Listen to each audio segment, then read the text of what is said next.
Why choose a Sleep Number smart bed? Can I make my site softer? Can I make my site firmer? Can we sleep cooler? Sleep Number does that. Cools up to 8 times faster and lets you choose your ideal comfort on either side. Your Sleep Number setting. Enjoy personalized comfort for better sleep night after night. And now, during our President's Day sale, take 50% off our limited edition bed. Plus, free premium delivery with any bed and base. Ends Monday. Only at a Sleep Number store or sleepnumber.com. ClickUp just solved AI's biggest problem, and it's saving 4 million teams from productivity loss every day. Unlike ChatGPT and other AI tools, ClickUp converges all your work into one platform, so your AI super agents have full context to prioritize tasks, execute workflows, and draft documents instantly. Teams using ClickUp finish work 30% faster and cut meetings in half. Try ClickUp for free today and get 15% off AI upgrades at clickup.com/podcast. That's CLICKUP.com/podcast. 7 things you don't really need to know, but probably should. I'm Jamie East, and this is the Sunday 7. I'm Ciara Evans in for Jamie East this week, and on today's episode of the award-winning Sunday 7, we look at how safe the internet is for kids, find out about astro ants on the moon, and meet a surgical spider. Plus, Will Guyatt, the Smart 7's resident tech guru, shares some alarming news from the world of AI and looks at Donald Trump's war against the planet. If you're enjoying our episodes, please do like and follow us wherever you get your podcasts. We're here 7 days a week at 7 a.m. with the 7 biggest stories on the Smart 7 in association with Metro. Before we get started, though, on a Valentine's weekend, it was on this day in 1903 that the first teddy bear was introduced in America. The toy was inspired by US President Theodore Roosevelt, who spared the life of a bear cub while out hunting, and the resulting newspaper coverage led to a couple who owned a novelty toy store in Brooklyn creating a cuddly tribute. The first version was displayed in the window as teddy bear, and the rest, as they say, is history.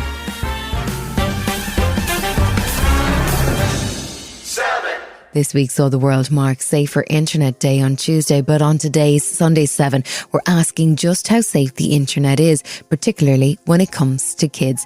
New research carried out for Safer Internet Day on behalf of the UK Safer Internet Centre and the Nominate revealed that nearly all teens are busy using AI tools, with 58% saying it makes their lives better.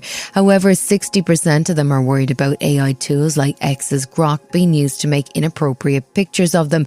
Worryingly, there's also a significant percentage of young people who are turning to AI chatbots for emotional support, with 14% of kids surveyed saying they use AI tools to discuss things they feel they couldn't talk to anyone else about.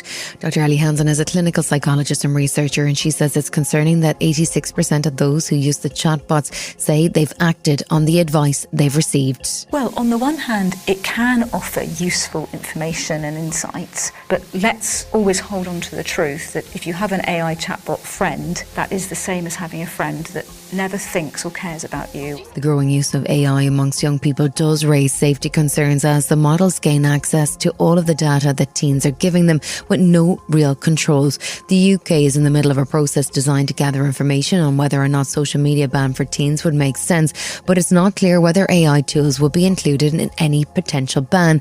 A school in Birmingham has moved to take mobile phones out of the classroom altogether by using the magnetic pouches that you may have seen at comedy gigs or concerts. Heartland's Academy is one of those 2 schools in Birmingham which has introduced the tech solution, and they are reporting that cyberbullying incidents are down by 50%, while teachers report that students are more attentive in lessons. Wesley Lisbie is the assistant head teacher at the Academy, and he spoke to Sky News this week. Let's face it, it is an addiction. If students were taking drugs, we'll deal with it. So therefore, this is another type of addiction. They're getting the same dopamine hit that they would get if they were taking drugs. We have to do something about it, and actually we've made that decision for them, so there is no more pressure for them to constantly check their phones, because that's what it's about, isn't it? Yeah. That's how these apps have been set up on social media. It's not just teens though who are at risk from social media. AI and the gradual process, which has seen everything from fridges to beds going online. Hackers are now able to target a wide range of devices, and the concept of cyber attacks has developed from just control of a computer or network into control of full buildings through accessing online devices. Sky News heard from Sanjaya Ranasinghe, the Vice President for Research and Development for a company called Wiredscore, who specialise in protecting smart buildings. This is a really active way of getting ransom payments, because what you're doing is a digital attack on a building, which has then physical, operational consequences, and people want to get buildings back up and running as quickly as possible, which means paying ransoms. Just to put it into context, what we're talking about is these large central London office buildings with multiple occupiers, multiple companies in there, and it's the landlords and the operating companies that see these threats. So something suddenly comes in that takes out all of the heating and ventilation for the building, and that's focused on, because there might be, very high profile occupiers, companies working in those buildings, and therefore the risk is high.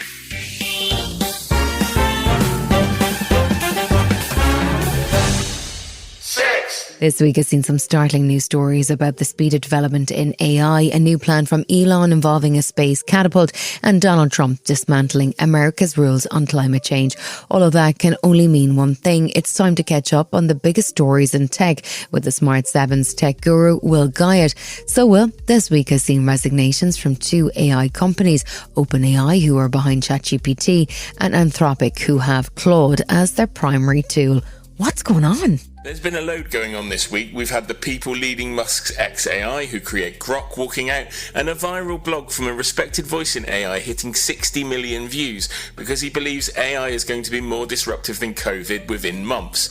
Finally, some of these concerns that people have been addressing about the rapid growth of AI seem to be coming to pass. People quitting loudly in Silicon Valley is a fairly common occurrence. Let's not forget that Sam Altman was mysteriously booted out of OpenAI for around 48 hours a year or so back and was quickly lined up to start a project at Microsoft before suddenly being allowed back into his role at OpenAI. But there's certainly a trend going on in artificial intelligence, such as the rush to develop new products and hype improvements to show investors you're in the lead, that companies are now clearly cutting corners in important areas like safeguards. This is why you've got a number of former leaders at these companies now speaking out. But with the US government last week saying that the country would no longer be part of the world's annual AI Safety Summit, US big tech seemingly has a green light to play hard and fast, and nobody knows where that's really going to end us up. The safety researcher from Anthropic, Mrinak Sharma, is moving to England to write poetry and become invisible, he says. Are things that bad? In a post this week, he said the world is in peril and linked the rise of AI to the risk of developing bioweapons that would spiral out of control. Now, given he ran AI safety at the platform, he was responsible for trying to mitigate risks and put safeguards in place. And he's either come to the conclusion he can't do that properly or disagrees with how the company is tackling its risks. Concerningly, he also mentioned AI's ability to mess with people's minds, providing the public with answers that are so tailored to their own views, it warps decisions and undermines independent thought. And all of this stuff, he says, is pretty damning.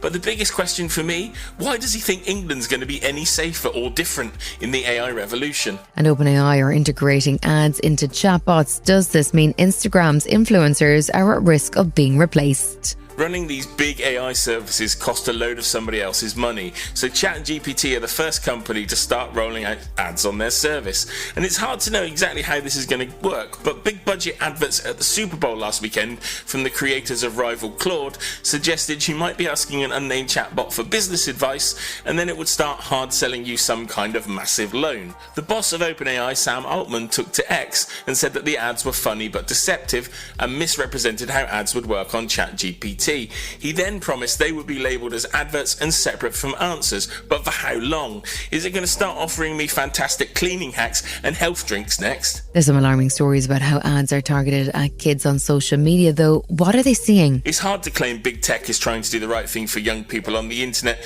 when you discover that children are routinely exposed to adverts for weight loss injections and pills, and that's according to a report by the Children's Commissioner for England. The report found that young people were bombarded with ads which would suggest their bodies could be changed or their appearance being altered, despite this being banned. Dame Rachel D'Souza said these posts were immensely damaging to self-esteem and called for a complete ban on social media advertising for children. The regulator Ofcom said it did not tolerate tech firms prioritising engagement over children's online safety, which is strange because that's exactly what's been going on here. And in the US, Donald Trump has finally got his way, rolling back a major ruling on climate change. What will this mean for big tech? He's gutted the US government's ability ability to do anything to tackle climate change by revoking a finding from 15 years ago under Barack Obama that ruled greenhouse gases and pollution can endanger the health and welfare of Americans. And this is bad news for everybody. These environmental rules have helped make the processes used to make tech in the US cleaner in general, to the extent that Apple went from one of the world's biggest polluters to a pioneer in recycling its phones and tech, even melting down components for use in future devices. But Trump taking off the brakes in another area means it's only a matter of time until a US tech company decides it's building a far cheaper coal-powered power plant to run a data center as opposed to a nuclear one or those using renewable energy, which are far better for the planet. Trump has sent the message that he takes none of this environmental stuff seriously, and that's going to be all the encouragement some of big tech needs. Where's that petrol Tesla then? Last but not least, it wouldn't be a Sunday 7 without an Elon Musk update. What is the world's richest man up to now? I first saw this story at 2:57 in the morning, so definitely had to check again when I got up at a sensible time. And it turned out I wasn't hallucinating at all, because Elon Musk has announced plans to build a space catapult on the moon. And following a load of departures from his XAI business ahead of its merger with SpaceX, Elon declared he wants to build a factory on the moon to create his new wheelie bin-sized AI data center satellites, and then he wants to create what's called a mass driver, which is for all intents and purposes a huge catapult that would launch these satellites into space. Now, you have to hand it to Elon. He's certainly not short of ideas, and at least if he's coming up with stuff like this, he's not trolling world leaders on X. What a result. So we come on the Sunday 7 in association with Metro. We meet some super space ants and test a theory about the positive effect of a cup of coffee.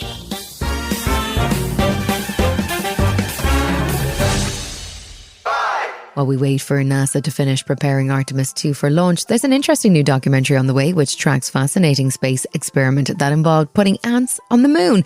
The documentary is called Drive Me to the Moon and is part of a project that involved space startup Lunar Outpost, along with the MIT Media Lab and Castrol. Chris Lockett is the Senior Vice President of Castrol Technology, and he runs their global research and development that covers things from cars and bikes all the way to space, apparently. Hey Chris, so talk to me about these astro ants. We're not talking actual ants, are we? How does the technology work? The astro ant is a very, very small, as the name suggests, device, about an inch by an inch in dimensions, and it sits on top of the rover, is attached magnetically and moves around the top of the rover, taking temperature measurements to confirm that the radiator on the rover is working correctly, and then beaming those temperature measurements back to mission control on Earth. Why did you pick an astro ant and not an astro mouse? That's a great question.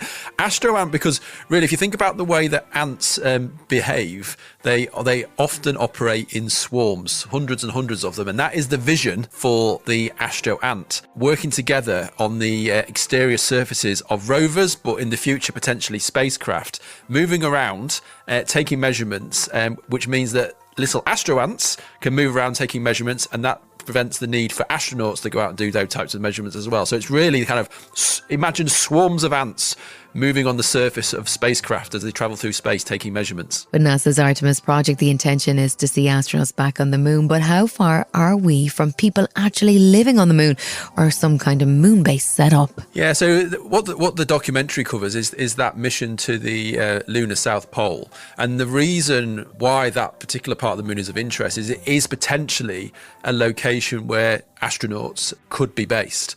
And there's a few reasons for that. One is that on that side of the moon, there's some deep craters that have never seen the sun. So they're very, very cold. And therefore, there's ice that exists in those craters, which is a source of hydrogen and oxygen. And hydrogen is rocket fuel. So therefore, potentially, there's a source of rocket fuel there. And then on the top of those craters, at the very top of them, they're always in the sun. So you've also got a potential constant source of solar power as well. So you've got power, you've potentially got rocket fuel. And wait for this, there's also lava tubes. Obviously, those environments are protected from the very extreme conditions that exist on the surface of the moon. And therefore, potentially, they could be places where astronauts could stay for a prolonged period of time.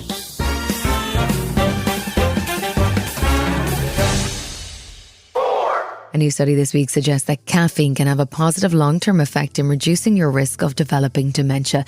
The research, which was carried out over decades, followed the coffee and tea consumption patterns of over 130,000 people, and it showed that drinking 2 or 3 cups of coffee a day meant that participants developed dementia at a significantly slower rate. However, as with all of those studies, it can't fully take into account other lifestyle or behavioural choices that may come with coffee drinking. The theory is that caffeine may help to reduce what's called neuroinflammation and protect the brain, or that it may improve insulin sensitivity.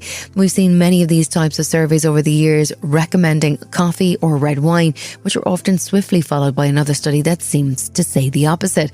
And this latest study sparked irritation for Dr. Celine Gounder, who is the CBS News medical contributor, as well as an epidemiologist and an infectious disease specialist. And she's not convinced that studies like this have any real benefit. The problem is clickbait for health makes people lose trust in people like me who are talking about these studies. So the problem with this study is that it's a large number of people. They followed for over 40 years. They found that if you drank 2 to 3 cups of coffee a day or 1 or 2 cups of tea a day, that you had a relatively lower risk of dementia relative to people who drank no caffeinated drinks or decaf coffee. But the risk in reduction was really small, about half a year of cognitive aging, and this is an association, not proof of causation. Still to come this Sunday 7, in association with Metro, we meet a real-life vampire and why spiders could help out in surgery. Right after this. Why choose a Sleep Number smart bed? Can I make my site softer? Can I make my site firmer? Can we sleep cooler? Sleep Number does that. Cools up to 8 times faster and lets you choose your ideal comfort on either side, your Sleep Number setting. Enjoy personalized comfort for better sleep night after night. And now, during our President's Day sale, take 50% off our limited edition bed. Plus, free premium delivery with any bed and base. Ends Monday. Only at a Sleep Number store or sleepnumber.com. If you're not using Ironclad for contracts, you could be leaving millions on the table without knowing it. Every contract holds renewal dates, pricing terms, and obligations you can't afford to miss. But good luck finding them when it matters. Ironclad's AI instantly surfaces what matters, so you can act before opportunities slip away. That's why they're trusted by OpenAI, L'Oreal, and Salesforce. Find the savings hiding in your contracts at ironcladapp.com/podcast. That's ironcladapp.com/podcast. Welcome back.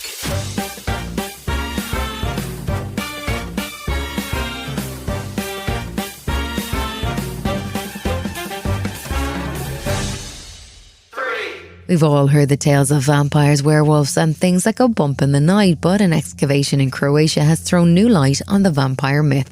Archaeologists at the site of a fortress in Racesa in Croatia discovered the body of a man which had been buried, then exhumed, beheaded and reburied. The head was separated from the body and the whole thing was weighed down by heavy stones. It seems clear that the man who died more than 400 years ago was suspected of being a vampire, and the fear was that he would rise from the dead. Now, a team of researchers have used modern techniques to reconstruct his face and trace his history. An archaeologist, Natasa Sarkic, who was involved in the project, says that whether the man was a vampire or not, he experienced a lot of violence in his lifetime. Well, first of all, we have to understand the term vampire is something that we used just to describe what was believed in that time. Of course, there is no real vampires, but this was a strong belief that exists even nowadays in Balkans, that some people can turn as an angry spirit that in some way can hurt the living. So there was a lot of measurements of prevention, and one of them is displacing the body or removing parts, like one of the most common is removing the head.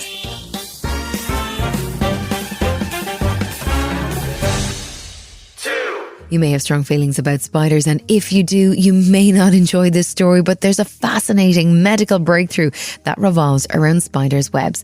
Dr. Alex Wood is a trauma and orthopaedic surgeon for the NHS in Oxford, but he's also the man behind a startup business called Newrotex, which is aiming to bring spider science into the surgical theatre. He's using the silk from spider webs to help repair nerve damage, and not just any spiders. He's got a lab full of golden orb spiders from Madagascar who are renowned for the strength of their webs. The intention is plans to use spider webs to bridge gaps between damaged nerve endings and have it work like a kind of organic scaffold to help patients recover. Dr. Woods spoke to BBC News this week. We understand a lot about the amino acid sequences, the proteins, how they form, and the structure of that silk and what that means. And when you're thinking about it as something for human tissue regeneration, it's really, really exciting. So the actual protein structure within that silk mimics the natural way that human tissues like to bind and grow. And then the way that the spider silk dissolves in the body is it doesn't create a big inflammatory reaction. So it acts as a scaffold. These axons, these nerves grow along it like a rose on a trellis, and then the silk dissolves and you're left with just you, no implant.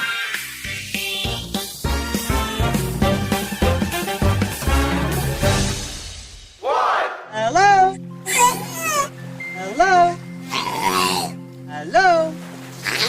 If you're wondering what you're listening to, that's the sound of an orca mimicking human speech. It's a recording that was made in 2018 as part of a study by the Royal Society of Biological Sciences, which saw international experts demonstrate how they discovered that orcas, also known as killer whales, have learnt to mimic human language. The recording has gone viral a few times and it bubbled up to the surface on the internet again this week. The study showed that orcas who are able to communicate over long distances at sea have a natural gift for mimicking sounds. They can even blow raspberries. The study involved a 14-year-old orca named Wilkie who was able to learn to imitate 6 different human sounds, but it's still not clear how or why orcas want to do that. Bye-bye. Bye-bye. This has been the Sunday 7. Wherever you're listening, do us a favour and hit the follow button. We'll be back tomorrow at 7 a.m. with the regular Smart 7. Have a great rest of your weekend. Written, produced and published by Daft Doris. AI is transforming customer service. It's real and it works. And with Finn, we've built the #1 AI agent for customer service. We're seeing lots of cases where it's solving up to 90% of real queries for real businesses. This includes the real-world complex stuff like issuing a refund or cancelling an order. And we also see it when Finn goes up against competitors. It's top of all the performance benchmarks, top of the G2 leaderboard, and if you're not happy, we'll refund you up to $1 million, which I think says it all. Check it out for yourself at fin.ai. Here's how to stay alive longer so you can enjoy Boost Mobile's unlimited plan with a price that never goes up. Do not mistake a wasp nest for a piñata.